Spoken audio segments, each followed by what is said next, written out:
டிஎம்கேல ஒருத்தன் அவன் பேர் ஞாபகம் இல்லை, அந்த மேடை பேச்சர் அசிங்கமாக பேசுவான். அவன் பேர் என்ன? சிவாஜி கிருஷ்ணமூர்த்தி. சிவாஜி கிருஷ்ணமூர்த்தி. அவன் எவன் பேர் வச்சான்னு தெரியல. அவங்க அப்பனை மட்டும் பார்த்தேன்னு வச்சுக்கோ, என்ன சொல்லுவேன்னு தெரியாது. நான் அவ்வளோ ஒரு ஒஸ்டா ஓட்டப்பள்ளி அவன் விஜயகாந்த் பொண்டாட்டிய புறம்போக்கு அப்படி இப்படின்னு பேசுனான். அப்படியாப்பட்டவன் கட்சியில் போய் இவங்க சேர்ந்துட்டு இன்னைக்கு நீங்கள் நல்லா பாருங்கள், இன்னைக்கு சோசியல் மீடியா நாலாவது நாளும் இன்னைக்கு ஃபுல்லாக அதுதான் பிரேமலதா தான் திட்டுறான். எல்லாமே அவன் கட்சிக்காரன் எல்லாமே திட்டுறான்.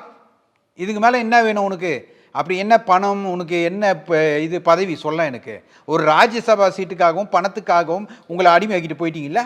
நான் கேட்குறது, உன்னால உன் கணவனை நீ இழந்திருக்க. சார் திமுக யாரு தான் சார் இது போல பண்ணல? எல்லாரையும் பண்ணிருக்கு. பாமக பண்ணிருக்கு, மதிமுக பண்ணிருக்கு, விசிக பண்ணிருக்கு. யாரு தான் பண்ணல? எல்லாருமே அங்கே கூட்டணி அதிகமாக பண்ணி இறந்துட்டாருங்க அவரு.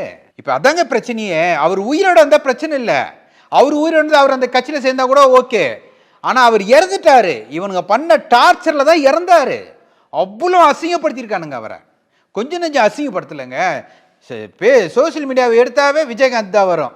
குடிக்காரன், பொம்பளை பொறுக்கி, அப்படி இப்படின்னு. சார் நானே இன்னும் மறக்கலை சார். எனக்கு வேதனை இருக்குது சார். அவ்வளோ அசிங்கப்படுத்தியிருக்காங்க விஜயகாந்தை. அவரால் நான் சோர்த்தும் சரிங்களா? அவர் சம்பாதிச்சு எனக்கு போடல, சினிமாவுக்கு அதை கொண்டு வந்தார், அவ்வளோதான். இருந்தாலும் நீ ஏன் என் உள்ளுணர்வு விஜயகாந்துக்காக பேசுகிற?